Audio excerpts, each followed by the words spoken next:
¿Qué tal? ¿Cómo están ustedes? Muy buenas noches. Bienvenidos a Estado Nacional. Connie, buenas noches. ¿Qué tal? Muy buenas noches. En una semana, o terminando una semana, con muchas noticias que vamos a analizar. Tenemos la gira por Norteamérica del presidente Gabriel Boric.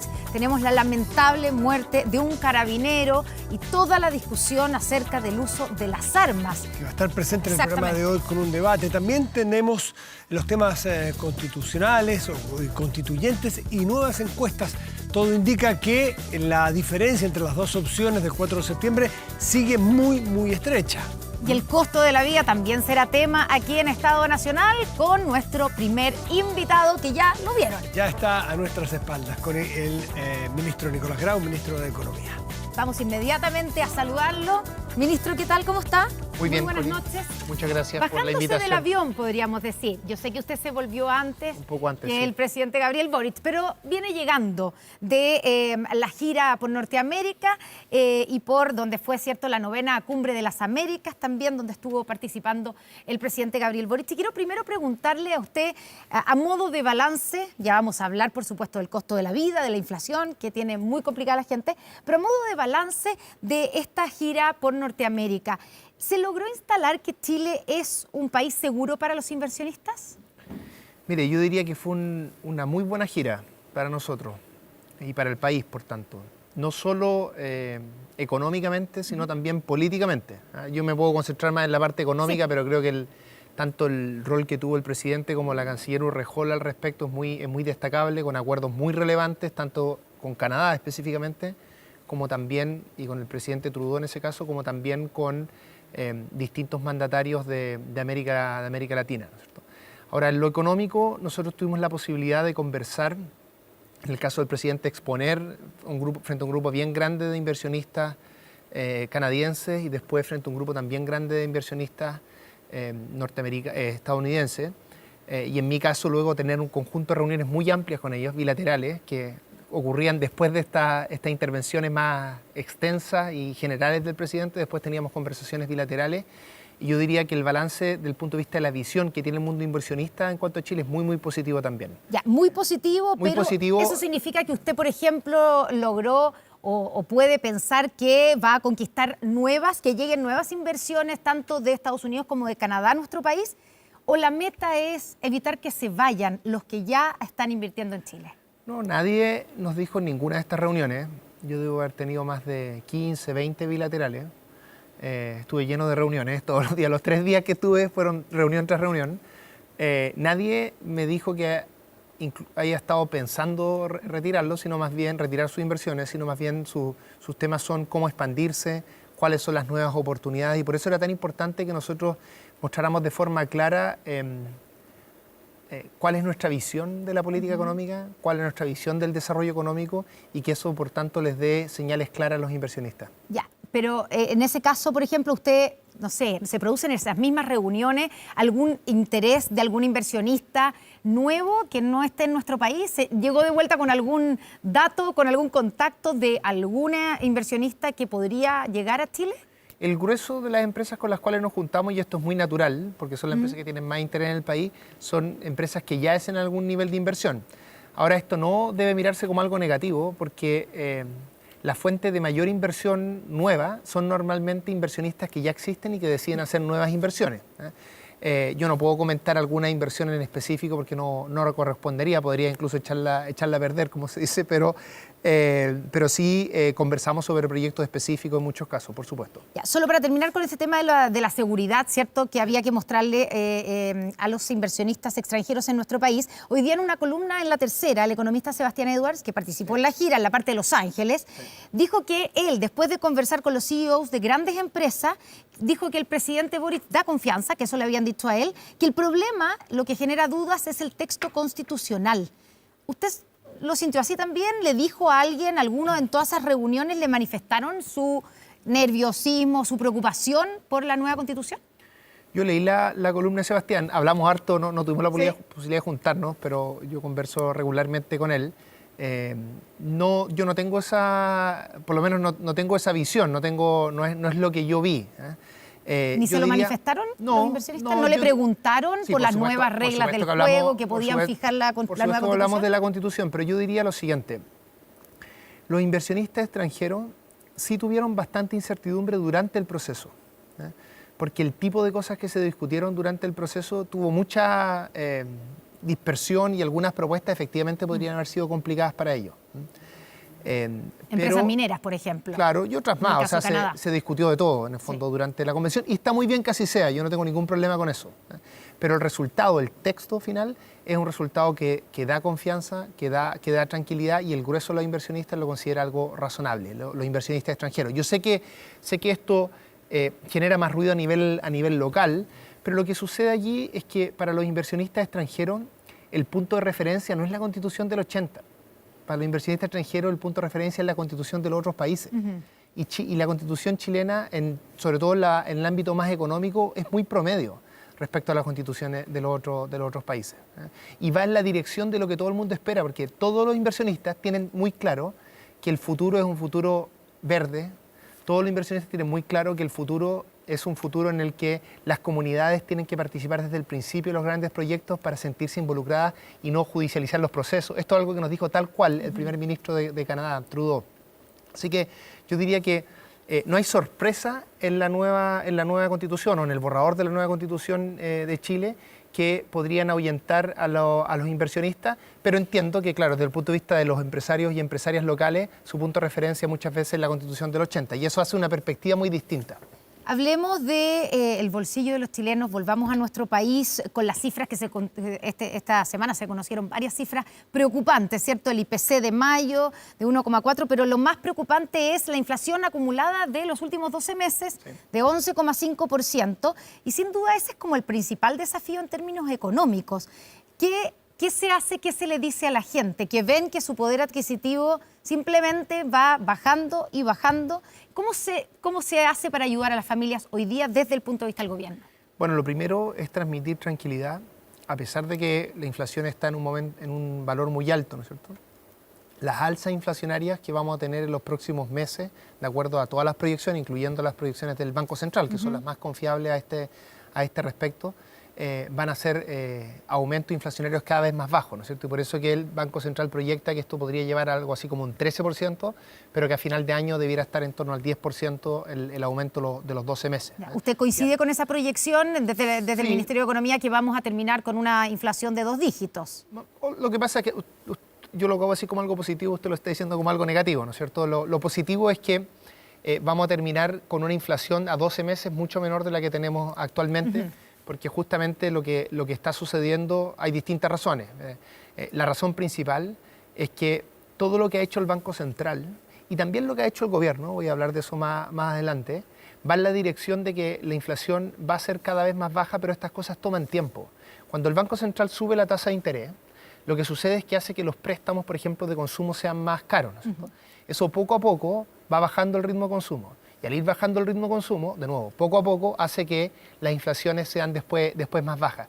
Toman meses, ¿ya? Incluso cerca de un año, algunos efectos de las tasas de política monetaria que ha hecho el Banco Central. Y esa es la razón por la que si usted ve, que estoy seguro que lo hizo, ve en la prensa en general, hay un bastante consenso, y esto está también en el informe del Banco Central, que el aumento de tasas debiera moderarse ahora, porque ya se espera que lo que se ha hecho hasta ahora sea suficiente para lograr el objetivo más adelante. Ahora, esto no significa que la situación de las familias sea simple, ¿no es cierto? Ya ha habido... Usted dice, esto va a pasar, pero todavía nos queda un invierno. ¿Cómo va a ser el invierno para las familias chilenas? Bueno, es que ahí viene la otra parte, ¿no es cierto? Y es que junto con que tratar de hacer un conjunto de políticas económicas que permitan ir atenuando este problema, también uno tiene que ir dando tranquilidad a las familias y soluciones a las familias. Y eso es justamente lo que ha hecho el gobierno, ¿no es cierto? El gobierno ha hecho todo lo que está a su alcance al tomar un conjunto de decisiones relacionadas con los precios que están regulados o en los que tiene alguna acción directa, ¿ya?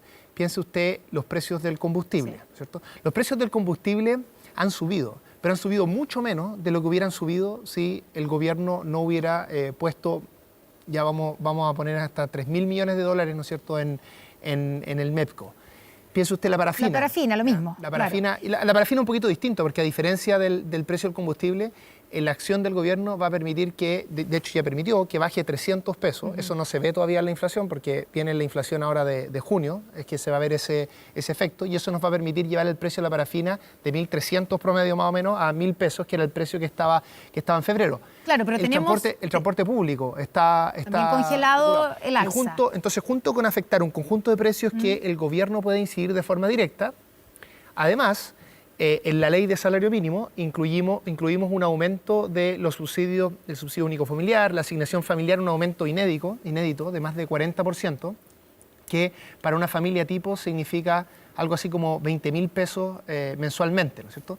Y este es un aumento además que se va ajustando de forma automática dependiendo de la última inflación. Entonces, cuando la inflación es más grande, también el aumento es mayor. Y en última instancia, algo no menor, que esto se rescata poco, pero creo que se hablaría mucho de ello si no lo estuviéramos haciendo. El gobierno ha tenido una política económica, una política fiscal muy responsable que permite que no le pongamos en el fondo más benzina a este problema de la inflación. Entonces, estamos, junto con ser macroeconómicamente responsables, estamos ayudando directamente a las familias que más lo necesitan, tanto las familias de nivel socioeconómico más bajo como también a la clase media. Claro, pero hay alimentos, ¿cierto? Están los precios de los alimentos que han subido, está la carne, está la harina, está el pan, está la leche, que obviamente ahí, digamos, no tiene muchos instrumentos, no tiene instrumentos porque los precios... O sea, tenemos instrumentos indirectamente, porque si nosotros no afectáramos el precio del combustible que se ocupa para el transporte de esos alimentos, probablemente el aumento sería todavía mayor. Ya, pero con estas ayudas que usted nos nombra, ¿cierto? Las diferentes ayudas y las diferentes herramientas que está utilizando el gobierno, ¿es todo lo que el gobierno puede hacer? Me refiero a, ¿hay alguna idea de un bono de invierno, de un IFE focalizado, como lo han pedido algunos parlamentarios, pensando en el duro invierno que todavía tenemos por delante? Bueno, el gobierno siempre tiene que ir analizando todas las situaciones, ¿no es cierto? Y obviamente si la situación empeora, eventualmente se pueden tomar decisiones distintas. Es lo que sucedió con el MEPCO, ¿no es cierto? Inicialmente se hizo un aporte bien importante de 1.500 millones. ¿no es cierto? Y ahora eso se expandió, ¿no es cierto? Y está bien, porque en el fondo si situaciones que uno no preveía terminan ocurriendo, el gobierno por supuesto tiene que reaccionar y apoyar a la familia. Lo importante es que sea lo que sea que nosotros vayamos a hacer más adelante, siempre vamos a seguir el principio durante este periodo de apoyar a las familias que más lo necesitan, centrarnos en ciertos grupos y no hacer apoyos generalizados.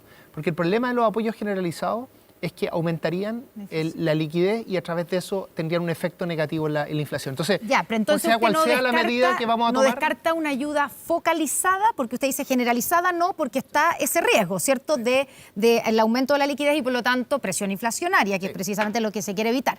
Pero ayuda focalizada, un bono de invierno para ciertas familias o un IFE focalizado, ¿no lo descarta? El gobierno tiene que, insisto, estudiar todas las medidas e ir mes a mes o día a día, para ser más exacto, revisando las distintas políticas, y está muy bien que así sea.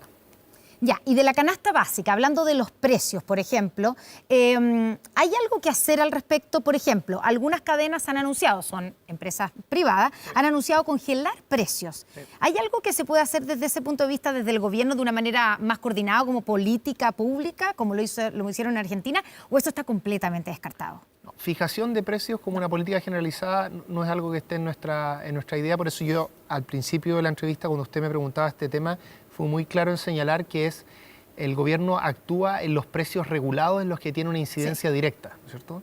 Que es electricidad, combustible, precio del transporte regulado, parafina, ¿no es cierto?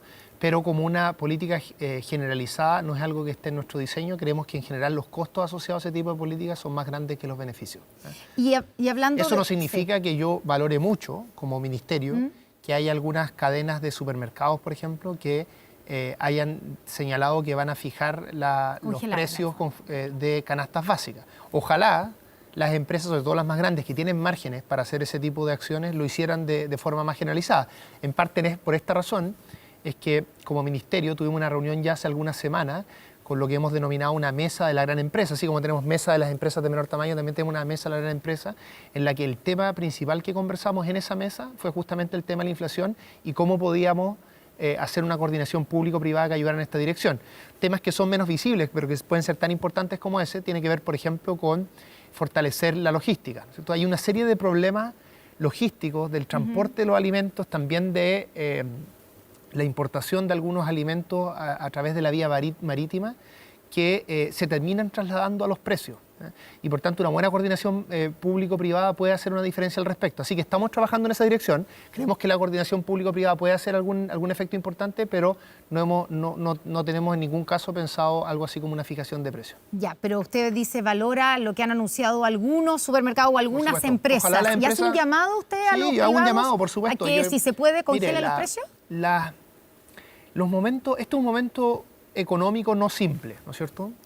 A nivel mundial, ¿no es cierto? El grueso de lo que nosotros estamos viviendo en Chile se está viviendo en todos los países, con algunas idiosincrasias, pero yo diría es algo bien generalizado.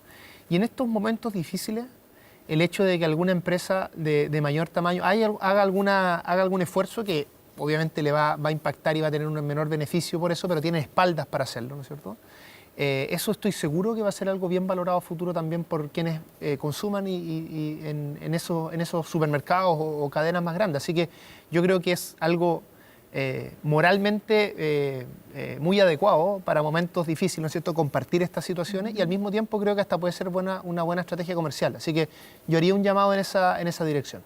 ¿Usted cree, ministro, usted sabe obviamente, que para las familias chilenas este va a ser un invierno difícil? Yo creo que va a ser un invierno difícil, pero creo que el gobierno tiene que hacer todo lo que esté a su alcance para que sea el mejor invierno posible, y es lo que estamos haciendo. Frente a la caída fuerte, ¿cierto?, del poder adquisitivo, claro, está la posibilidad, por ejemplo, también de reajustar los salarios, pero hay quienes dicen que no es una buena alternativa, así como tampoco podría ser una buena alternativa un IFE generalizado, porque esto empujaría la demanda y aumentaría la liquidez, y eso finalmente terminaría subiendo aún más la inflación. ¿Cuál es la reflexión que hace el gobierno en ese sentido? Lo que ha hecho el gobierno respecto a salarios, lo más importante es el aumento del salario mínimo, ¿cierto? Que es un aumento, vale resaltar esto, es el aumento real, es decir, por sobre la inflación, más alto que hemos tenido en los últimos 25 años. Mucha gente dice, bueno, pero sube el salario mínimo, pero sube la inflación. No, este es el aumento real, es decir, una vez que uno descuenta la inflación, es el aumento real más grande que hemos tenido en 25 años. Este es un aumento que nosotros, consideramos obviamente razonable, era además un compromiso de campaña, pero no creemos que vaya a tener un efecto relevante en inflación. Y tampoco en empleo, voy a explicar lo de empleo después. Inflación, la razón es relativamente simple, y es que a pesar de que un grupo grande, 800.000 personas que pueden ver aumentado su salario, sigue siendo un grupo relativamente específico, ¿no es cierto? No es algo tan generalizado como fueron, por ejemplo, los IFE en el gobierno anterior, y además es en el margen, o sea, es de 350.000 pesos a 400.000 pesos. Así que nosotros no creemos que vaya a haber una buena razón para que exista un efecto relevante de la inflación en la economía en general. Y además en empleo, que también es muy importante, porque no hay que olvidarse, a veces solo se habla de inflación, por supuesto es importante, pero también es muy importante el empleo. Y en empleo, lo más importante que hace esta política es que tiene un subsidio inédito a las empresas de menor tamaño, que debiera ayudar a más de 180.000 empresas, y que eso va a permitir que el único grupo donde podría haber un efecto relevante de empleo producto de esta alza del salario mínimo excepcional, que es el grupo de las empresas de menor tamaño, ese grupo va a tener una ayuda bien importante del gobierno, y nosotros creemos que, por tanto, es una política que mezcla bien el aumento de salarios con la preocupación por el empleo. Ministro, se nos acaba el tiempo. Solo una consulta acerca sobre todo el tema de las inversiones. Se ha dicho que es importante reactivar la economía, ¿cierto? Y reactivar la economía con proyectos de inversión. ¿Le preocupa a usted en ese sentido que esta semana el Consejo de Ministros, donde, claro, usted no participó, pero participó su subsecretaria, se rechazaron 2 proyectos, y uno de ellos un megaproyecto de gas, ¿cierto?, que compromete inversiones por 650 millones de dólares, un proyecto que además ya tenía por lo menos el primer permiso medioambiental? Déjeme decirle qué es lo que a mí me preocupa de eso, por sobre todo, y después justificar la decisión, porque a pesar de que estuvo la subsecretaria Petersen, obviamente yo estoy de acuerdo con esa decisión. Su subsecretaria votó en contra del proyecto, porque fue unánime. Fue unánime, sí.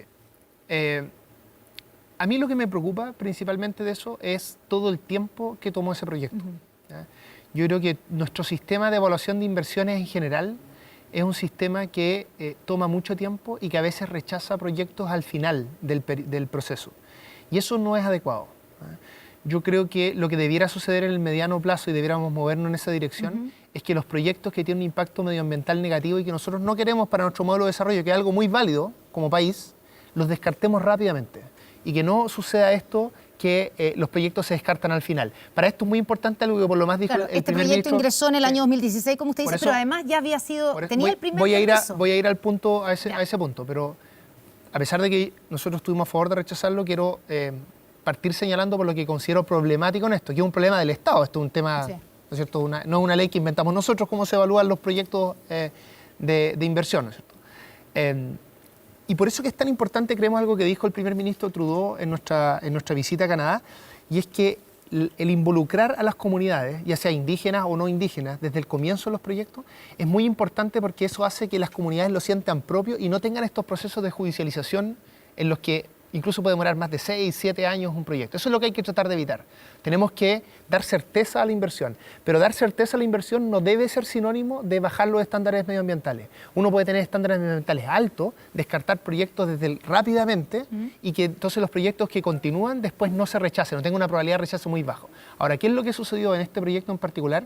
Sucedió que hubo reclamo, ¿no es cierto?, posterior a esta resolución ambiental y el organismo técnico, que es el SEA, ¿no es cierto?, recomendó tomar a favor esos reclamos, es decir, rechazar el proyecto. Entonces lo que nosotros hicimos como gobierno fue básicamente seguir la recomendación del organismo técnico, que a nuestro juicio es lo que corresponde en este caso. Ahora, seguir eso no significa, insisto, que yo esté tranquilo con esto, porque tenemos que trabajar muy duro para que exista un sistema de evaluación de todos los proyectos donde no pasen este tipo de cosas, ¿cierto? Y en eso nosotros tenemos una agenda bien clara, que de hecho va a anunciarse a propósito de la agenda de productividad que estamos trabajando en conjunto con el ministro Marcel, sobre todo lo que se denomina normalmente los permisos sectorialistas o sectoriales, que son los permisos que vienen después de la evaluación ambiental. Así que hay mucho que trabajar en esto, pero la decisión que tomamos estuvo respaldada, ¿no es cierto?, por la recomendación del organismo técnico en cuestión. Ministro de Economía, Nicolás Grau, muchas gracias por haber estado en Estado Nacional esta noche. Muchas gracias a ti. Vamos a seguir conversando ahora de armas, la política de armas, lo que ha propuesto el gobierno de evitar o impedir totalmente las armas entre los civiles. ¿Es la alternativa correcta? ¿Vamos a ser un país más seguro si eso ocurre? Los hechos del fin de semana, todo esto a continuación de estas imágenes. Nuestro programa Menos Armas, Más Seguridad propone la limitación radical de su acceso legal. Si hoy día la delincuencia está desbordada, la solución es quitarle las armas a las personas honestas y pacíficas que están en sus casas y se quieren resguardar. Me parece que el camino no es ese. Contarles que los dos acusados por el asesinato de Tamara Moya, usted recordará, esta niñita de 5 años que recibió un disparo en una encerrona en Huechuraba, fueron declarados culpables. Los tres tenían la intención de matar, andaban armados con pistolas y el que disparó está identificado. El Estado, a través de los jueces, ha refrendado lo que nosotros siempre dijimos, que estos sujetos, junto con el que ya falleció, son los asesinos de Tamara.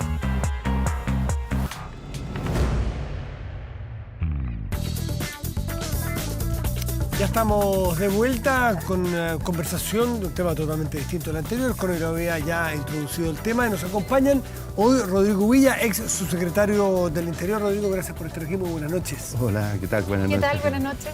Y Marcelo Díaz, ex diputado, que en 2019 presentó un proyecto justamente para que se pudiera adquirir, tener, portar y usar armas a civiles. Aún en el Congreso ese proyecto. Marcelo, buenas noches. Buenas noches a ustedes, muchas gracias por la invitación. Por estar aquí. Llamó la atención, no sé si habrán escuchado ustedes completo, más allá de una cuña, del padre del cabo de Carabineros fallecido, asesinado, David Cisterna, en Pedro Aguirre Cerda, aquí en Santiago, que básicamente señaló que Carabineros no se siente con la autorización, no es la autorización la palabra, con la convicción, legitimidad, respaldo ciudadano para usar su arma de servicio. Entonces persiguió a la persona, la persona sí estaba armada, le dio un balazo en su cabeza y perdió la vida. Entonces, si es que no se respalda a la ciudadanía, dice él, es difícil empoderar a un carabinero. ¿Es así, Rodrigo Villa? Yo creo que sí. Yo creo que hoy día Está claramente, dado el ambiente de violencia, el contexto es ese, ¿no es cierto?, donde violencia común como la que vivimos en Santiago y en este caso dramático el día Pedro Aguirre Cerda, pero también en el sur y en el norte del país. Yo creo que hoy día Carabineros requiere, las instituciones policiales y Gendarmería, también incluye Gendarmería, requiere, ¿no es cierto?, un apoyo explícito. Y hoy día existen iniciativas legales. Hay un proyecto de ley que está desde hace ya un año aproximadamente en el Senado, que ha sido muy polémico, entre otras cosas, porque no solo pretende aumentar penas, sino que también darle garantías en el uso legítimo de la fuerza a las fuerzas policiales y a Gendarmería. Y eso ha sido muy polémico en el Senado. Y yo creo que las indicaciones que presentó el gobierno anterior en marzo o en febrero son indicaciones interesantes que deben ser evaluadas con celeridad por parte del Senado, en este caso la Comisión de Seguridad, para efecto de transformar eso en una ley. Marcelo, si tenemos a policías que no se sienten respaldados, realmente estamos en un problema serio, porque entonces tienen más fuerza los delincuentes que las policías. ¿Usted lo ve así? Bueno, así es. Yo creo que efectivamente hay un problema de legitimidad de Carabineros para el uso de la fuerza, entre otras cosas por su propia responsabilidad, ¿no? Por sus conductas en los días del estallido social y posteriormente, por el caso Huracán, por las prácticas que han sido cuestionadas incluso judicialmente. ¿No hay un Entonces, discurso que además del legitima la acción de la policía? ¿No ha sé habido si el un discurso, yo creo que se requiere un una discurso reforma político, más bien? No me atrevería a decir que el discurso es lo que genera esto. Yo creo que son responsabilidades propias de Carabineros en una cierta medida. Y por eso es tan importante una reforma de Carabineros que le reditúe, le devuelva la legitimidad que las fuerzas policiales requieren.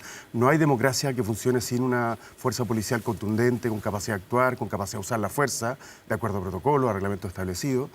Y yo creo que eso hoy día está en cuestión. Está en cuestión al interior de Carabineros y está en cuestión también a nivel de la sociedad. ¿Rodrigo? No, yo estoy completamente en desacuerdo. Creo que sí hay hechos, ¿no es cierto?, que son condenables, pero tenemos una justicia independiente, un ministerio público que investiga. Caso Huracán, que tú nombras, Marcelo, entra en el proceso ya final de la investigación y van a haber personas responsables condenadas. Caso Catrillanca, que me tocó a mí, ¿no es cierto?, ser su secretario en el momento, las personas están condenadas. Entonces, en definitiva, hechos puntuales, son 65.000 carabineros los que existen actualmente en el país. Hechos puntuales, que además cada vez que suceden son investigados, declarados inocentes o condenados. Entonces no pueden afectar lo que en una sociedad moderna es esencial, que el reconocimiento de las policías como legítimas personas, hombres y mujeres, para usar la fuerza. Y en ese sentido, Marcelo, creo que el discurso político que tuvo, ¿no es cierto?, tus compañeros de políticos, ¿no es cierto?, cuando tú eras diputado, ha sido absolutamente errático. Es decir, yo quiero decirles que, por ejemplo, el proyecto de ley de inteligencia, que todos nosotros coincidimos que es fundamental sacar adelante, fue bloqueado permanentemente por el diputado Brito, la actual ministra de Defensa, ¿no es cierto?, y la diputada Carmen Gers. Situación esencial para efecto de prevenir los hechos de violencia. Ahora mira, lo que dice el padre de este carabinero asesinado es un juicio que tiene que ver con una percepción respecto al rol de Carabineros. Y eso es evidente, es un dato objetivo. Carabineros sigue teniendo jurídica, legalmente, la capacidad de usar la fuerza, incluso de emplear su arma de servicio cuando ven amenazada su vida. Los protocolos están, los pueden usar. Lo que está ocurriendo exactamente es que hay, pero ese respaldo no es solamente político, yo creo que hay que hacerse cargo de eso. Es también social. Hay un juicio crítico respecto del funcionamiento de Carabineros, el accionar de Carabineros. Por eso insisto que la reforma policial que la inició el gobierno del presidente Piñera, que debe ser continuada con los criterios que corresponden para este gobierno, es fundamental. El punto es, ¿qué hacemos mientras tanto? Bueno, mientras tanto, el respaldo a Carabineros a su actuar es fundamental. Yo entiendo que eso es lo que ha dicho la ministra Siches, es lo que ha hecho el presidente de la República. Creo que se simboliza también con la presencia de ellos hoy día en el responso fúnebre. O sea, hay una decisión del gobierno de respaldar la fuerza policial, lo que no significa no hacer los cambios que requiere Carabineros para precisamente recuperar el lugar de prestigio que tuvo durante mucho tiempo la sociedad chilena. ¿Se deben prohibir todas las armas en Chile para que nuestro país sea un país más seguro, Marcelo? Yo creo que sí. Y eso es lo que hacía nuestro proyecto del 2019 y estoy de acuerdo con el planteamiento que hizo el presidente el 1 de junio. Mira, nosotros tenemos un paradigma jurídico en Chile que permite tener armas o portar armas cumpliendo ciertos requisitos. Sí. Lo que nosotros planteamos en ese proyecto de ley, que entiendo del espíritu del planteamiento del gobierno, es invertir el paradigma, es decir, que la regla general sea la prohibición de la tenencia y porte de armas y la excepción sea poder tenerlas y portarlas. Eso saca armas del mercado negro, quita posibilidades de acceso de bandas criminales. Hay un informe de la Contraloría de octubre del 2021, que da cuenta de enormes irregularidades en todo el sistema de control y fiscalización de las armas hoy día legalmente inscritas, por decirlo así, más de 800.000. Armas inscritas a nombre de personas fallecidas, armas inscritas a nombre de personas que no habían nacido cuando se inscribieron, armas en manos de personas con antecedentes penales, violencia intrafamiliar, mucha irregularidad y una escasa fiscalización que hace que muchas de esas armas terminen precisamente en el mercado negro y en bandas criminales. Rodrigo Villa. Sí, a ver, ese informe lo conozco y eso dio origen a un proyecto de ley que fue aprobado en enero de este año. Que todavía no tiene reglamento. Todavía no tiene reglamento. Y ese proyecto de ley corrige todo lo que tú estás diciendo, Marcelo. ¿Y sabe qué es lo grave de este tema? Es que el reglamento regula todas aquellas medidas que son novedosas, nuevas, más exigentes para efectos de otorgar las licencias respectivas. Y no se puede aplicar porque no hay reglamento. Han pasado 5 meses. Entonces, antes de plantear el énfasis en quitarle las armas a aquellos que no las usan en términos de los delitos, implementemos lo que la ley le entrega, la obligación que la ley le entrega al actual ministra del Interior. Yo quiero insistir, la gente que usa armas automáticas en la Araucanía no son personas que inscribieron esas armas en el registro legal, son personas que las ingresan ilegalmente, que son producto del contrabando, del narcotráfico y la utilizan, ¿no es cierto?, amedrentando ciudadanos en las ciudades grandes, en las ciudades intermedias y en el campo de Chile. Marcelo Díaz, el plantear siquiera sacar las armas, que suena muy bien, ¿no es acaso esconder lo que hay detrás de eso? Porque la realidad del uso de armas ilegales y que producen estos casos, estos hechos de sangre, porque no nos imaginamos ninguna banda de delincuentes, narcotraficantes o lo que fueren, que fuesen a usar armas inscritas. Son o robadas, o adulteradas, o hechizas, o que son traídas de contrabando, que entran por alguna parte y que naturalmente no están en registro. Entonces, ¿no será imaginar que va a ser mejor, pero que no necesariamente va a cambiar la realidad? Mira, creo que hay un caso que tenemos que mirar con detención, que es el caso de Japón, que tenía un sistema parecido al nuestro, lo cambió por uno como el que propusimos en este proyecto del 2019, muy parecido a lo que plantea el presidente Boric hoy día, y disminuyó su tasa de homicidios con armas de fuego a niveles increíbles. Es decir, en Estados Unidos se producen muertes por armas de fuego que equivalen a lo que en un año se produce en Japón. Cambiando el paradigma, es cierto, no son solamente las armas inscritas legalmente que terminan luego en el mercado negro y en bandas criminales, son también las armas que se pueden comprar, vimos el otro día un reportaje, a bajo precio a funcionarios de las Fuerzas Armadas o de las policías. Las armas, y de eso se hace cargo el proyecto, yo valoro eso, por eso lo voté al final a favor en el último trámite, de las armas de fuego que se importan de manera lícita y que luego son modificadas y se utilizan como armas de fuego. Son extremadamente peligrosas, entre otras cosas, porque la modificación no permite que sean usadas con precisión, por tanto el riesgo de mayor daño es real. O las armas de contrabando, todas ellas son o deben ser objeto de la política pública, es decir, erradicar la circulación de armas en el país no tiene que ver solamente con la arma inscrita legalmente, tiene que ver con todas estas otras fuentes a través de las cuales obtienen sus armas de fuego las bandas criminales. Pero el cambio de paradigma permite sacar de circulación una buena cantidad de armas. ¿Cuántas? Fíjate que nos contaba... ¿Tienes calculado? Son hoy día más de 800.000 armas inscritas. Más de 800.000 las armas inscritas en Chile. Que no se sabe a ciencia cierta... ¿Cuántas llegan al final al mundo del AMPA? No se sabe a ciencia cierta dónde están esas 800.000 armas. Eso lo planteó el propio proyecto del gobierno anterior. No hay conciencia ni información suficiente para saber la trazabilidad de esas más de 800.000 armas inscritas legalmente hoy día. Porque incluso las sanciones para denunciar el robo, el extravío, el hurto, son prácticamente inexistentes. Vuelvo a lo mismo, Son exactamente 765.000 armas a abril de este año, las que están legalmente inscritas. Y hay 64.000 armas que han sido declaradas como robadas o perdidas. Sucede que el punto es otro. Si nosotros tuviéramos el reglamento, habría una obligación de los 750.000 personas que tienen armas inscritas a reinscribirlas en un plazo de 12 meses. Marcelo, ¿por qué el reglamento no ha salido? No lo sé. Sí, lo pregunto, pero ¿por qué? Porque es este gobierno el que tiene la responsabilidad, ¿o no? Pues yo creo, entre otras cosas, porque el gobierno tiene un criterio distinto, más radical respecto de la circulación y porte de armas en Chile. Me parece correcto. Es decir, entonces entiendo que se va a plantear... pero eso significa que mientras se logra presentar otro nuevo proyecto, etcétera, ¿se pierde esto que está presente? No, para nada. De hecho, pero sin reglamento, ¿de qué sirve? Hay que dictarlo. El proyecto tiene, o la ley vigente, la nueva ley, tiene algún elemento importante. Por ejemplo, el marcaje de las municiones es importante, me parece positivo. El registro de armas de fuego de las Fuerzas Armadas, no nos olvidemos de este audio que se filtró de una reunión del comandante jefe del Ejército con oficiales del Ejército, donde les dice, mire, hay armas que se están perdiendo del Ejército que terminan en bandas criminales. O sea, hay efectivamente algunos avances en ese proyecto de ley que tienen que concretarse, pero yo creo que el cambio que la ley vigente, que esta ley, provoca en el acceso a las armas no es radical, no es profundo. ¿Quería agregar algo tú? Sí, lo que pasa es que a mí me preocupa que por complejos ideológicos, ¿no es cierto?, el gobierno no tome medidas y mientras tanto el crimen organizado avanza. ¿Qué complejo ideológico? Esto de decir que hay diferencias con la ley, pero mientras tanto ya tendríamos 5 meses de reinscripción. Eso sería un complejo ideológico. Pero por supuesto, porque aquí hay permanentemente una justificación de este tipo de situaciones. Mire, si es re fácil, 5 meses ya tendríamos inscritas a lo menos 300, 400, reinscritas 300, 400 mil armas. Podríamos entregar la información objetiva a Carabineros y a la PDI respecto a cuáles no se pueden reinscribir porque están perdidas. Entonces, aquí hay un tema de avanzar. Si el crimen organizado es un enemigo común para todos, ¿no es cierto? Entonces, gobierno y oposición tienen la oportunidad, ¿no es cierto?, en el Congreso de aprobar leyes efectivas que protejan a los carabineros y que persigan a los delincuentes. Mira, yo no creo que haya un complejo ideológico.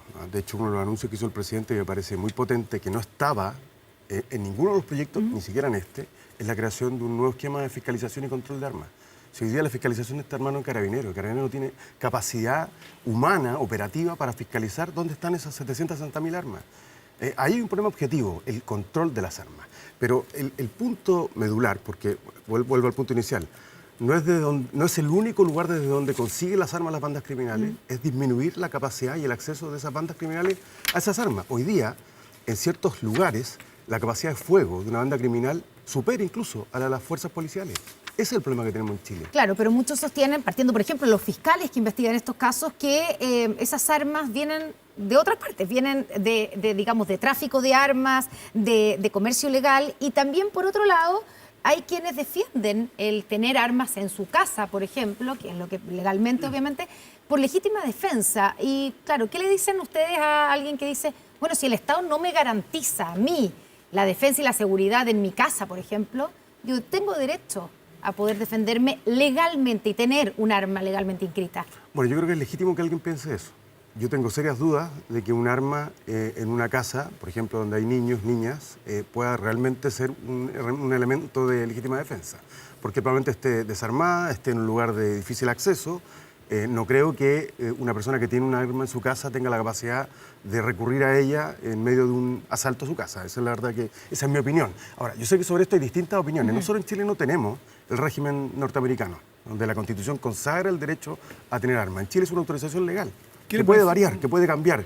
El Estado tiene el derecho a decidir si los ciudadanos pueden o no portar y tener armas. ¿Qué le parece, Rodrigo? Yo creo que hay que compararse no con Estados Unidos, que tiene un sistema absolutamente permisivo de entrega de armas o de venta de armas privados. Comparémonos con las democracias europeas.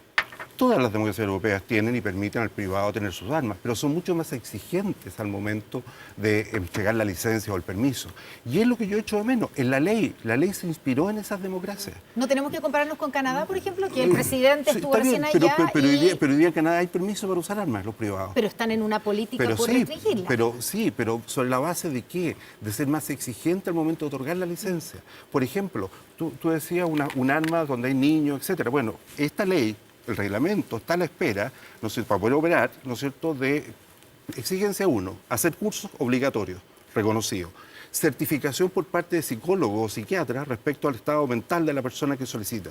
Tercero, no entrega de arma o permiso a aquellos que han declarado robo. Pero eso estaba en la ley anterior. Pero no es nada nuevo. No es nada nuevo. Sí, porque hoy día es psicólogo o psiquiatra, perdón, psiquiatra. Sí, claro. No una persona especializada. ¿Sabes qué es lo que se vendía en esos servicios? Déjame darte un dato. 129 médicos que otorgaron autorizaciones certificados para inscribir armas no eran psiquiatras. No, pues, y un número importante, ni siquiera eran médicos. Pero Marcelo, si hoy día la ley antigua permitía una persona especializada, decía, hoy día son psiquiatras. Entonces, en definitiva, usemos la legislación vigente hoy día para efectos de mejorar, ¿no es cierto?, de mejorar la entrega. Yo creo que ha sido permisivo en el pasado, sí, no lo discuto. Por ejemplo, hoy día se permite, hasta que entre el reglamento, si una persona declara que se le perdió el arma, permite inscribir otra arma. Y sabemos que eso es parte del blanqueo, ¿no es cierto? Entonces, podemos mejorar con la legislación vigente, eso estoy claro. ¿Hay algún país, pues, pensando en las comparaciones, hay algún país en que se haya hecho esto de prohibir, o sea, de Chile sin armas, Chile con armas cero, que es lo que... Japón. sin país, Japón. sin armas estoy hablando. Japón. ¿Totalmente sin armas? Japón, sí. Habrá No excepciones. es el único. Habrá excepciones. Sí, excepciones, como las que planteamos nosotros en el proyecto, por Deportiva. ejemplo, los deportistas. Eso es lo que plantearon La ustedes. policía, pero- sin a ver, duda, ¿no? No tengo la lista de los países, pero en su momento la revisé y son en general países que no son democráticos. Hay ¿Japón no te parece No, democrático? estoy hablando de Japón, pero en general, dije yo, los países, ¿no es cierto?, son repúblicas que hoy día tienen déficit, llamémoslo así, democrático. Observa, Marcelo, yo sé que aquí hay buena fe, yo leí el detalle de tu proyecto en su momento, etcétera. Lo que te quiero decir, revisa la experiencia de los países europeos, donde se permite, pero con mayores exigencias, aquellos para el uso responsable y segundo, aquellos que entregan o pierden su arma, etcétera, las penas del infierno. Marcelo Díaz, Rodrigo Villas, queremos agradecer por estar esta noche debatiendo un tema que probablemente interesa mucho en las casas porque algunos tienen, algunos piensan tener y a algunos les da mucho miedo que ocurra o que haya tantas armas dando vueltas. A los dos, muchas gracias por estar esta noche. Gracias, María. Buenas noches y nosotros aquí en Estado Nacional seguimos debatiendo. Vamos a hablar de la nueva encuesta CEP, cierto que mostró, y hay otra encuesta hoy día, un empate técnico entre el apruebo y el rechazo para el 4 de septiembre, los 4 séptimos para modificar la Constitución de la Convención Constitucional. Y el balance de la gira también presidencial en nuestro panel político. Y el nuevo estado de excepción, que tiene que ser, Sí. ya lo dijo el presidente, que irán al Congreso, ¿cierto?, para reanudar. En un día donde hubo un nuevo ataque en la Araucanía. Ya venimos con este panel. Es que nuestro país tiene el ambiente propicio para promover prosperidad en los negocios y convertirse en un hub para la innovación verde en América Latina y el mundo. La izquierda, yo soy un presidente de izquierda, tiene que abrazar la responsabilidad fiscal porque es la manera en la que podemos hacer las cosas bien. El mundo necesita a América unida. Tenemos que volver a conversar sobre los temas que nos unen, no solamente sobre aquellos que nos dividen. Que para que eso funcione de verdad no pueden haber exclusiones. Acá debiéramos estar todos y no estamos todos. No me gusta la exclusión de Cuba, Venezuela y Nicaragua. Como integrantes de la comunidad de América Latina, Chile es profundamente latinoamericano. Uno de los puntos que le planteó el presidente Boric al presidente Biden es la necesidad de que Estados Unidos mire a América Latina como iguales. Tengo la convicción de que el mundo necesita a Chile y Chile necesita al mundo.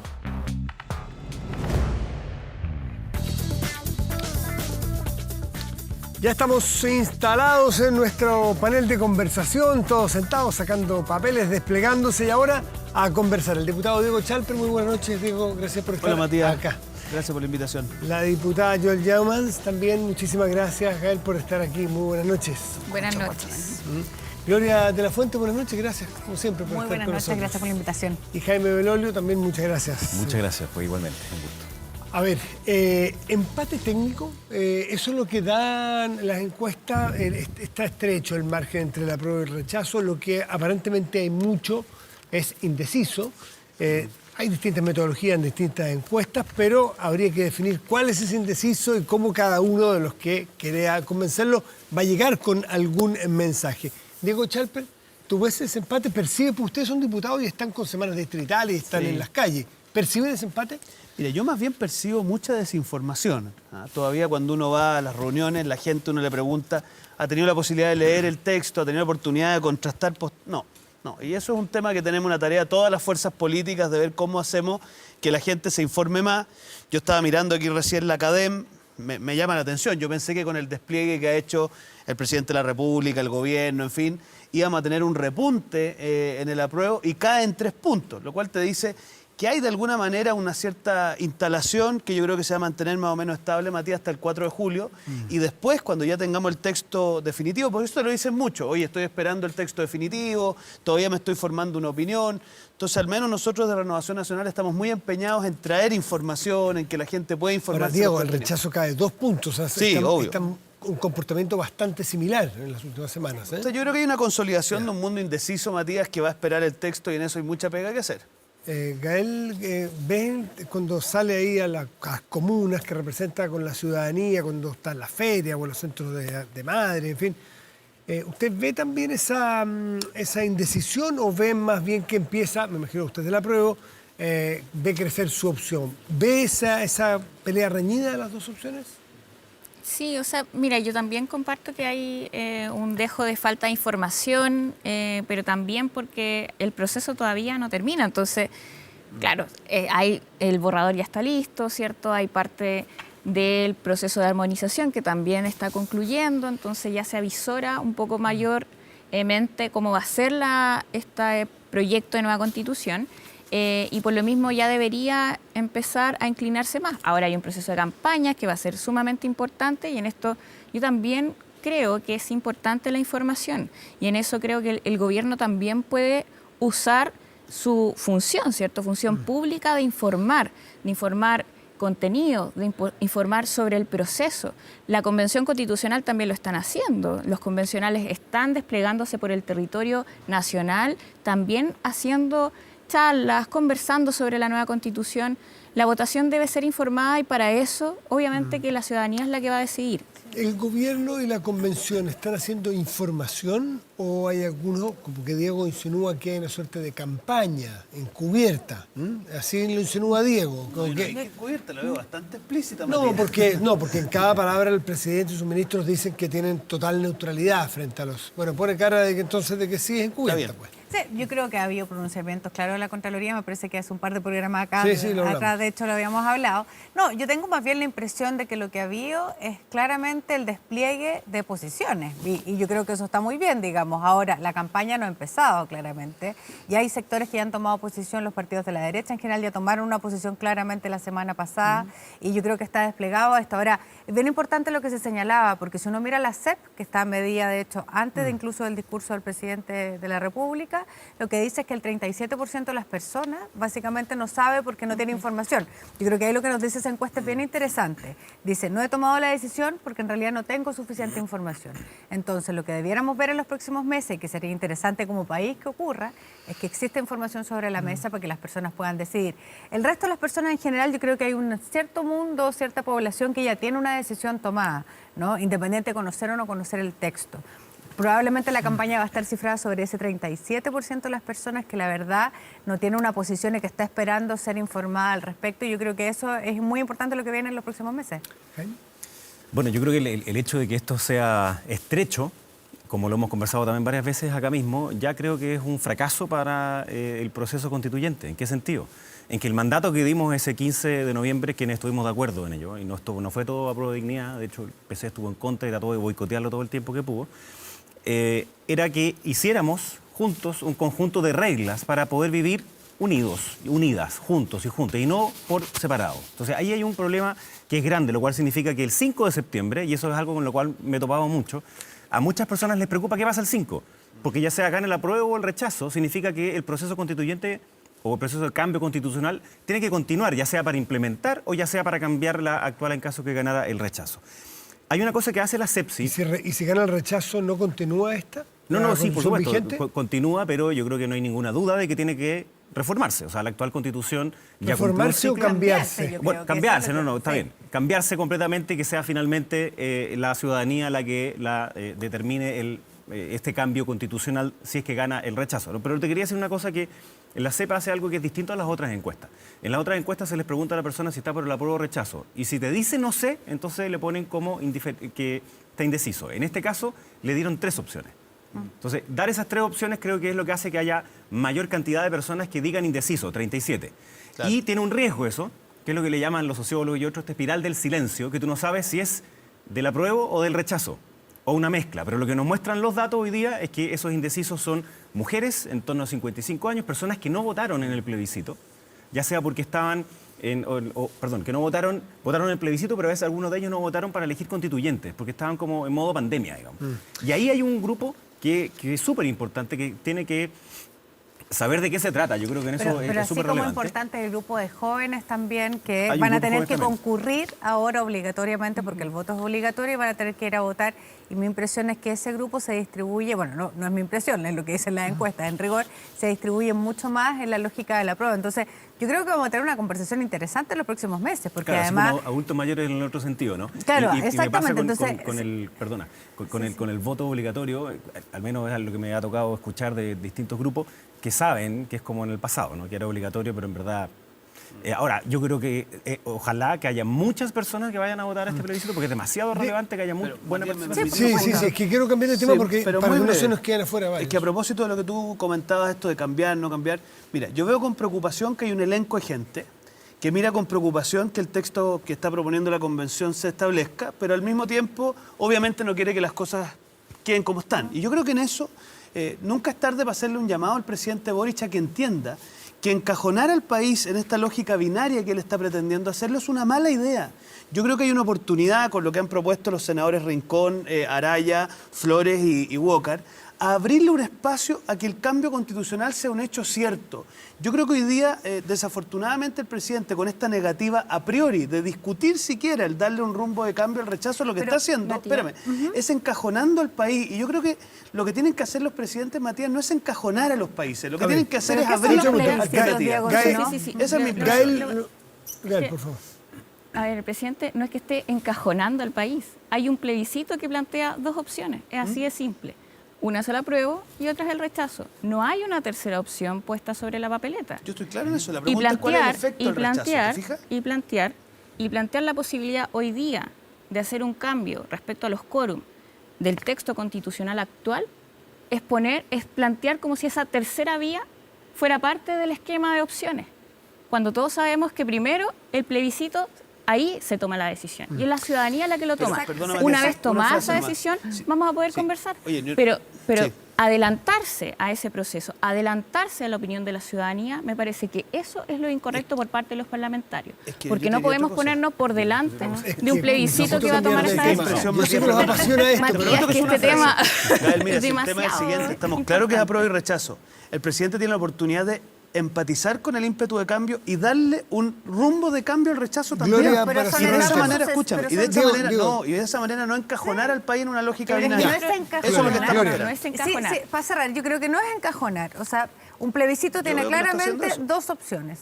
Apruebo o rechazo respecto al Que las dos texto que se tengan vocación propone. de cambio, Que Gloria. luego de eso haya posibilidad, porque gane el rechazo Es que yo o creo que que eso gane tiene el que ser apruebo antes. y haya reformas en el actual Congreso, me parece que es la etapa posterior. Yo creo que Hoy eso en tiene que ser día antes. la discusión, para no confundir a las personas, deberá estar centrada en el apruebo o el rechazo respecto a lo que se está discutiendo en el texto Sí, actual. muy breve, muy breve. Muy breve. Es cierto que la papeleta tiene dos opciones, obvio. Nadie ha dicho algo y lo que distinto. ocurre es qué pasa después, porque leímos a Fernando Atria el día de ayer diciendo que la Constitución no había que cambiar nada. Y fue el mismo que trató además de decir que tenía que hacer por 2/3 cualquier tipo de modificación. Y el Congreso, hasta donde yo sé, sigue teniendo su poder constituyente derivado del pueblo y por tanto sigue pudiendo cambiar la Constitución hoy. De lo contrario no podría legislar. Bueno, eso es lo que hago aprobar modificación. Entiendo que el gobierno... No es lo mismo. Pero espérate. No es lo mismo. Estamos enviando una señal exactamente lo mismo. clara de cambio. Entiendo que el gobierno tenga absolutamente paralizada su agenda legislativa porque está No. esperando lo que pase el 4 de septiembre. No es así, no es así. De hecho, hemos pero- presentado a la fecha más proyectos pero- de ley que con Sebastián Piñera. No, Sí, Gael. así es. Sí, el problema es que son Hay que otros... contarlos. Pero Gael, podemos contarlos. Pero O sea, si pues llegamos a ese tema pero si tan me dejas, burdo, pero también bueno, sería bueno poder compartirlo, porque hay otros temas que son muy relevantes, como los que estábamos hablando de armas. No han hecho nada, por ejemplo, con el reglamento del uso de armas. No hicieron nada con la protección de policía. Votaron en contra ustedes, de hecho, muchas veces en los presupuestos de que Carabineros pudiese tener mejores protecciones. Votaron en contra de que pudiera tener más chalecos antibalas. ¿Cómo votarán mañana los dos diputados presentes? Porque el gobierno tiene que renovar, ya manifestó su deseo de renovar este estado de excepción. Un día donde además vimos imágenes de esta tarde de una nueva quema, un nuevo incendio, un nuevo atentado, en este caso toca que es del presidente de la CPC, pero han sido muchas otras personas, no es porque sea el caso de Juan Sutil, el propietario. ¿Cómo van a votar, Gael? Sí, a ver, mira, lo ha dicho el gobierno también al respecto. Nosotros, y lo he planteado como parlamentaria, voy a apoyar al gobierno en toda la agenda que se requiera en materia de seguridad, pero el tema no pasa simplemente por eso.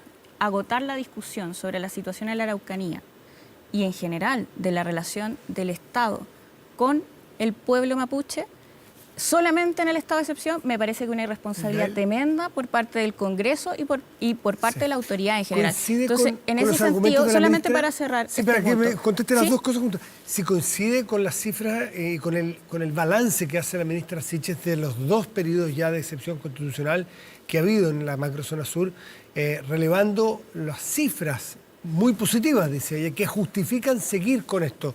O sea, ¿ustedes lo hacen por lealtad a su gobierno o por convicción, como la ministra Siches, de que le ha hecho bien a la Araucanía detener los ataques? Lo que te puedo decir es que lo que sé es que mantener simplemente una política a punta de estado de excepción no va a resolver el tema. Y es por eso que es necesario avanzar también en la situación de excepción en materia de inversión pública, en materia de lo que está sucediendo en la Araucanía, digo, en particular, qué es lo que sucede con las necesidades que tiene la población también. ¿Por qué no hay un trato también excepcional con los procedimientos para poder ¿Votan también, a favor mañana ustedes? Como lo dije, ¿Por más convicción o por más lealtad? No, lo que digo que nosotros tenemos que estar a la altura del problema. Yo ya dije sobre mi votación, voy a apoyar, no tengo problema de decirlo, para mí no es un problema plantear una disposición a avanzar en 2 líneas, porque creo que es importante no asumir que el problema se resuelve con los estados de excepción netamente, sino que también hacernos cargo del problema integral que hay detrás y que la vía del diálogo político se haga efectiva. Y en ese sentido creo que nos ha faltado avanzar en esa materia. ¿Gloria? Sí, lo que uno esperaría sí es que exista. Llevamos ya dos en el fondo renovación, esta tercera en el fondo requiere necesariamente la opinión del Congreso. Lo que uno echa de menos ahí es una respuesta más integral, una mirada justamente, como dice la diputada, una mirada integral sobre la discusión. Yo creo que ya estamos todos de acuerdo en que efectivamente un estado de excepción es eso, una medida excepcional, no puede ser permanente. Y uno echa de menos ahí una mirada clara de política pública, de si el diálogo es la alternativa, cuál es el diálogo, qué se hace con aquellas personas que efectivamente llaman a tomar las armas y cómo en el fondo se reacciona contra personas como Yaitul, por ejemplo. Y estas situaciones que son complejas, yo creo que la ciudadanía aquí merece una respuesta más clara, más integral, que en el fondo dé cuenta de los otros componentes también de esta discusión que creo que no han estado presentes. Y yo creo que aquí hay una responsabilidad también muy transversal y compartida sobre ponerse a disposición también real de la solución al problema, porque condenar o no condenar la violencia yo creo que ya pasó a ser una especie de caricatura a estas alturas si la respuesta en el caso suyo, Gloria, si votara, si fuera diputada, ¿votaría a favor, me imagino? Pues deduzco de su argumentación, ¿por lealtad al gobierno o por convicción de que le hace bien hoy al menos para frenar los hechos de violencia? Yo creo que sería básicamente las dos cosas. Lealtad sin duda, porque en el fondo a uno espera que a este gobierno le vaya bien, sin lugar a duda, pero también por convicción. Si es la medida que resulta, ok, pero yo creo que también los parlamentarios tienen ahí la labor fundamental de pedir que esto se complemente con otras cosas. Jaime Belolio. O sea, si yo fuera diputado también obviamente votaría a favor, como no me tocó a mí, pero en el Frente Amplio votaron en contra 8 o 9 veces en el periodo pasado por exactamente lo mismo. Y al principio este gobierno se partió mintiendo diciendo que se habían incrementado en un 400% los hechos de violencia durante el estado de excepción y en verdad habían disminuido un 56%. De hecho, la región de la Araucanía en el pasado fue la región que más creció de las otras regiones. Pero falta mucho por avanzar en ello y yo creo que es importante, Gael, y tú lo hiciste, pero yo creo que hay que recalcar todavía más, lo hemos hecho acá en este programa.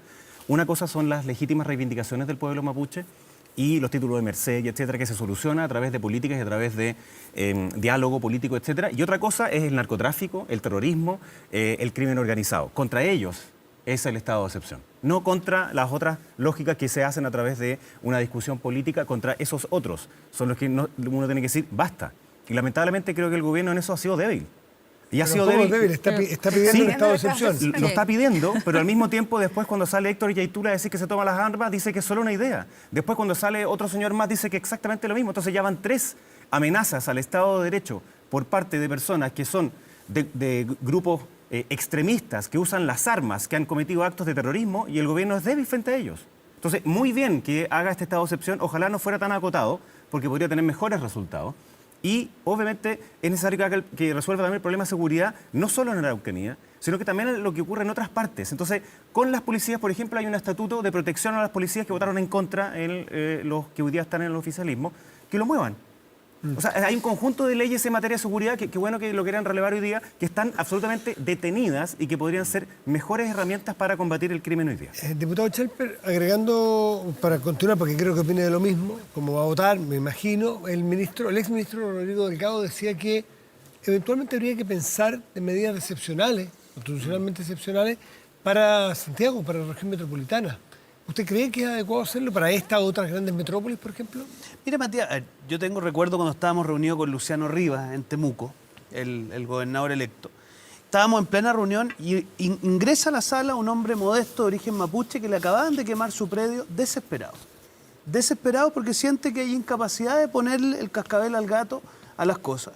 Y yo por lo menos voto por el estado de excepción, no porque, digamos, crea que con eso se va a resolver todo el problema, si en eso nadie pretende decir una cosa como esa, sino que porque ya hay gente real, modesta, no las grandes transnacionales, como a veces algunos creen, que están sufriendo una total y absoluta indefensión. Entonces, yo te confieso que voy a votar a favor, pero algo preocupado, porque este estado de excepción acotado que han planteado no ha sido suficiente. Y eso te lo dice la gente de allá. A mí la impresión que me queda es que están con poca conexión con la gente de allá. ¿Qué le falta a este estado de excepción? A ver, mira, cuando tú dices que va a tener un estado acotado solamente a la ruta, la señal que estás enviando es, mire, básicamente traslade la acción violenta fuera de la ruta. Y lo que nos transmiten desde allá, piensa usted que Renovación Nacional es el partido que tiene más concejales en toda la Araucanía. Somos el único partido que ha presentado 4 querellas contra Héctor Yaitul, que dicho sea de paso, hoy día difunde un diario digital que tuvo una reunión en Peñalolén con 100 seguidores. Yo espero que Yaitul no tenga seguidores, digamos. Es decir, ahí el problema es un poquito mayor. Entonces, mi impresión, Matías, es que acá tenemos que desideologizar este tema. Aquí hay una tarea de orden público con gente concreta que está sufriendo y en paralelo, obviamente, todos entendemos que hay una agenda mucho más profunda que hacer. Pero yo me alegro que el gobierno haya cambiado de opinión. Yo recuerdo que al comienzo del gobierno ellos decían que esto solo se resolvía con el diálogo y que aquellos que creíamos que había un problema de orden público estábamos en otro planeta. Y yo me alegro que el gobierno haya entendido que eso no es así, que aquí hay gente concreta, muchos de ellos de origen mapuche, Matías, que están sufriendo muchísimo. Diputada Yeman, sí. Quiero aprovechar de preguntarle, para que usted retruque o aporte, lo que complementa lo que diga el diputado Chalper. ¿Está bien con este estado de excepción acotado como está solamente a la ruta o usted cree que no es así y que en efecto está también operando en otras partes de la macrozona sur? ¿Cuál es su opinión? Mira, yo estuve el día antes de ayer en Temuco, estuve en el funeral del Ceremi de Agricultura, que aprovecho de mandar mis condolencias a la familia, y la situación que se vive allá no es solamente una situación de seguridad. Entonces, volvemos a reducir el debate como si esto se tratara solamente de esta excepción, acotado o no acotado, agrandamos o no agrandamos. Yo lamento que solamente se ha tratado ese tema respecto a la excepcionalidad. ¿Por qué no tratamos entonces de cómo acelerar los procedimientos para devolver las tierras que han sido comprometidas por el Estado de Chile en distintos procedimientos, en distintos parlamentos que se ha tenido también con el pueblo mapuche por parte del Estado de Chile, para poder acelerar también una deuda histórica? ¿Por qué no ponemos también el pie al acelerador en esa materia también en términos legislativos? Entonces, cuando decimos que estamos en disposición, la disposición se demuestra, no queda simplemente en palabras. Porque si acá estamos hablando de una situación histórica para poder remediar, y por eso yo me alegro y estoy aún con más certeza de la necesidad de avanzar en la plurinacionalidad, porque creo que podemos ser un mismo Estado teniendo un reconocimiento político a las naciones que existen en nuestro país. Y esa es la vía. Por eso creo además en la necesidad de una nueva constitución. Porque estuve en el territorio. Tú estuviste conversando con el gobernador. Bueno, yo también estuve en el territorio. Estuve conversando con el alcalde de Temuco. O sea, yo no logro sobre las necesidades que existen también respecto a la ciudadanía. Sobre la lamentable dilapidación, ¿cierto?, que se ha tenido de procedimientos que no llevan a conclusiones reales. ¿Por qué no hay inversión pública? ¿Por qué no se inyectan más recursos públicos?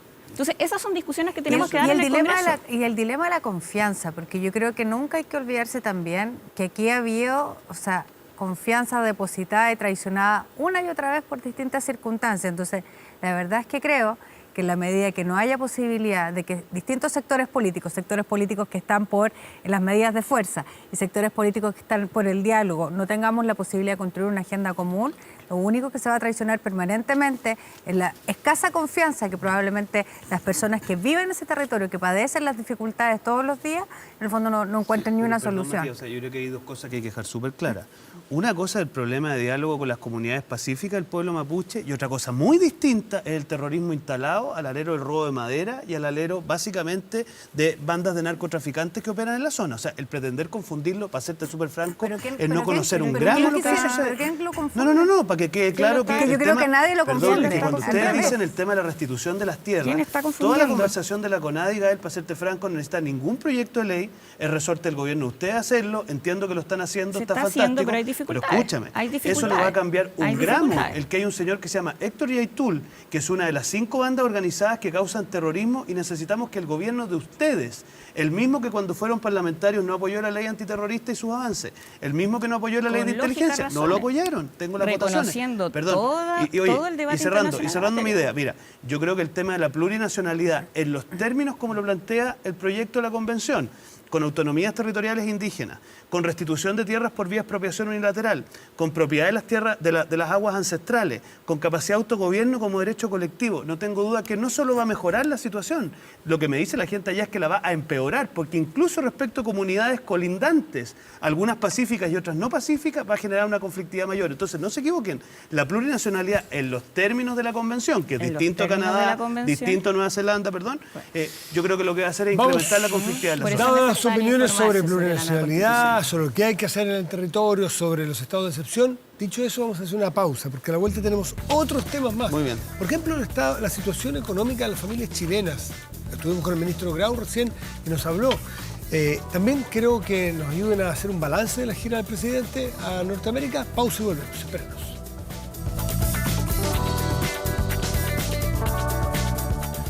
¿Tus inversiones están creando el futuro que quieres? En Inversiones Sura te asesoran con el mayor equipo de expertos, recomendándote activamente soluciones personalizadas para que tomes las mejores decisiones de inversión para ti y tu familia. Inversiones Sura, el poder de tus decisiones crea futuro.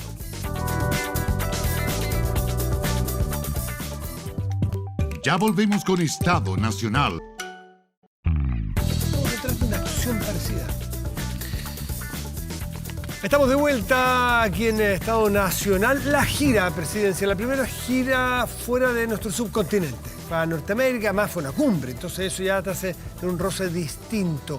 Gloria de la Fuente, ¿qué balance se hace? Yo creo que es un balance positivo. Ahora, no solamente por la cumbre, yo creo que el encuentro con Trudeau fue un buen encuentro, un encuentro que permitió no solamente mostrar un tipo de liderazgo que es distinto, que yo creo que las democracias están muy llenas de esa gestualidad, ¿no? De esa horizontalidad, de más cercanía. Yo creo que eso es bueno en general para el país, y más aún cuando se trata del presidente, uno de los presidentes más jóvenes del mundo. Entonces creo que fue interesante, fue bueno también, con más allá de episodios específicos, fue bueno, yo creo, lo de la gira de la Cumbre de las Américas, y me parece que los efectos bien apresurados, porque uno decir si fue positivo o negativo, estas cosas se ven en el largo plazo, y en el largo plazo vamos a ver si efectivamente aquello que se buscaba, que es generar confianza en Chile, en invertir en Chile, las posibilidades de Chile a propósito de las reuniones múltiples que tuvo el presidente, se va finalmente a cumplir.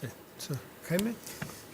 Yo diría que pasaron dos cosas. Además, él habló también de política interna ya, porque obviamente habían preguntas. Entonces ahí fue cuando salió a pegarle, por ejemplo, a las personas que no piensan igual que el gobierno con respecto a el texto que hoy día se está escribiendo, que como decíamos recién, divide al país en 12 naciones, que además hoy día sale un profesor diciendo los problemas que tiene en el ámbito de justicia, donde en vez de 120 organizaciones que van a nombrar a los jueces, ahí va a ser solamente una con una probabilidad de captura más alta. Bueno, pero en eso... de la gira, sí, por eso, pero él mismo habló de esas materias, entonces por eso es importante. Y creo que en Canadá le fue mucho mejor que en Estados Unidos, sin duda. Primero porque hubo un gesto súper generoso por parte de Justin Trudeau y claro, creo que salió bien, salió cool y la cerveza también, súper bien. Pero en Estados Unidos yo no creo que sea un tema menor el problema sobre no haber reconocido a John Kerry en la misma mesa. ¿Cómo lo lees, Jaime? A ver. Lo leo... ¿Qué es lo que pasó ahí? ¿Sencillamente no lo vio? No, ¿Ese es el problema? Yo me imagino que no lo vio o que se olvidó. Y bueno, y hay una ¿Pero ese es columna el problema de fondo? Hay una columna de Carlos Peña que yo creo que la muestra bien. Pero lo que veo es que siempre están necesitando este gobierno hacer una mirada socialdemócrata y al mismo tiempo hacer una mirada hacia las distintas identidades radicales de izquierda. Entonces, no podían estar en Estados Unidos sin decir trátenos como iguales. ¿Qué significa eso? Que el visa waiver y que todos los otros programas que tenemos no son como tratamiento de iguales. Entonces es como que necesitaban la dialéctica de la lógica de no, es que igual los gringos son malos. ¿Ah? Entonces ahí cuando John Kerry está sentado al lado y dice que le gustaría que Estados Unidos estuviera acá apoyando cuando ellos habían empujado todo eso y se lo dieron a él así como liderazgo, me parece que fue súper grave. Porque muestra un desconocimiento. Y yo creo que probablemente se lo olvidó, digamos, no quiero interpretarlo de otra manera. Pero eso trae coletazos, porque está súper bien y que haya ido a la Cumbre de la América, me parece, y los discursos que dio allá, está súper bien. Traté de seguir lo máximo que pude, me parece bien que sea un liderazgo dentro de Latinoamérica, pero que tienda hacia una nueva socialdemocracia, hacia una izquierda democrática, hacia una que en vez de estar solicitando que vaya a Cuba, Nicaragua y Venezuela, que más bien vuelva a repetir como lo hizo antes, de decir que esas son unas dictaduras asesinas, porque es importante dejar claro de que hay ciertos límites. Entonces, ahí me gustaría ver más a ese Gabriel Boric socialdemócrata en vez de hacerle tantos guiños en esta tensión que se ve entre el PC versus no PC, socialismo democrático dentro del gobierno. Gael, ¿cómo le pareció la gira? No, a mí me pareció en realidad bien. O sea, creo que incluso no es solamente un análisis porque sea mi gobierno, ¿cierto? Y sea mi presidente, sino que es ver simplemente la prensa, tanto internacional como también la prensa nacional, la evaluación que se hace de los temas, además que se abordaron, son temas súper importantes también a nivel nacional, que tienen que ver con la situación climática, que tienen que ver también con la situación de la migración, tantos temas que creo que es importante mantener la articulación internacional y en eso el liderazgo del presidente creo que se ve fortalecido con la gira. Yo estoy en desacuerdo con que tenga que ser una contradicción, ¿cierto?, reconocer la necesidad del respeto a los derechos humanos en los distintos países, como también la importancia de tener una articulación relevante a nivel de los países latinoamericanos. No es contradictorio sostener eso, no es contradictorio decir que es necesario que estén en la cumbre también para incorporar esos elementos y no que exista una exclusión antojadiza, porque no se excluye tampoco a todos los que están vulnerando derechos humanos, los países que vulneran derechos humanos y su gobierno en las cumbres, ¿cierto? No. Pero no estoy diciendo eso. Lo que estoy diciendo es que nos excluye por igual. Y eso no parece razonable. Al contrario, es mejor incorporarlo, incluso hacerle las críticas ahí, que fue lo que dijo el mismo presidente de la República. Entonces no digas que es una cosa, pero no es una cosa que tú digas, ¿cierto?, que sea contradictorio o que esté inclinándose hacia el PC o hacia la socialdemocracia. Es un discurso que es integral y que incorpora las distintas visiones. Es el discurso además que ha sostenido siempre Gabriel Boric. En esto no ha tenido matices. Sí, me pasa que, ¿sabes qué? Yo voy a decir algo que después... Pero mira, me dio como un flashback cuando veía al presidente Piñera muy ansioso por tener liderazgo internacional en la previa a la COP. Y me pasó un poco lo mismo, fíjate, lo vi muy ansioso por tener liderazgo internacional, por marcar puntos rupturistas, por decir cosas. Y yo creo que eso le juega un poco en contra. Me dejó muy preocupado una entrevista que le vi a la canciller en la segunda, donde básicamente hacen como una especie de epopeya en torno a la figura. O sea, yo creo que él tiene un liderazgo indiscutible, tiene un ángel, pero ojo, no vaya a ser que los cuidados del sacristán terminen matando al cura. Él necesita gente que le ponga freno, que le diga, presidente, cuidado. O sea, que él diga en una mesa con John Kerry y asuma un rol como de que está partiendo con él el tema de los océanos, entendiendo lo que es John Kerry en esa materia. Momentito, entonces yo lo que le diría al presidente Rodese es gente que le haga el peso, que no le diga que todo lo hace bien. Salió en la prensa una especie como de disputa entre Lucía Damerti y la canciller, que yo creo que hay que mirarla con atención. O sea, él necesita contrapeso. Y lo otro, ahí tengo una diferencia con Gael. O sea, una de las cosas que a mí más me impresionó cuando fui diputado con el diputado Boric fue cuando él condenó a Venezuela con todo lo que generó en su entorno en ese minuto. Y que hoy día aparezca abogando por la presencia de esta dictadura en la cumbre, para mí por lo menos es incomprensible. Diego Chalper, Gloria, discúlpeme, nos tenemos que ir la condena a un corte. Gael Llamas y Jaime Belolio, muchas gracias por estar esta noche en Estado Nacional. Vamos a una pausa y volvemos, espérenos.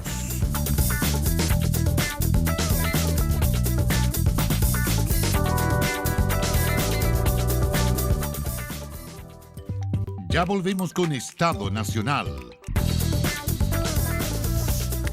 Estamos de vuelta aquí en Estado Nacional para despedirnos con una semana por delante que... Mañana retoma en Santiago Gabriel Boric, el presidente Gabriel Boric, en La Moneda, la agenda nacional. Exactamente. Y solo para decir algunas cosas que van a pasar, el martes está puesto en tabla a las 10 de la mañana en la Cámara de Diputados la solicitud que hace el gobierno, el presidente Boric, de acuerdo del Congreso para poder extender el estado de excepción en la macrozona sur. Cada vez menos semanas para llegar a la final de la convención que ya estamos aproximándonos en las comisiones. Así que el próximo domingo nos volvemos a encontrar aquí mismo. Que tengan una muy buena semana. Buenas noches. Buenas noches, gracias por venir.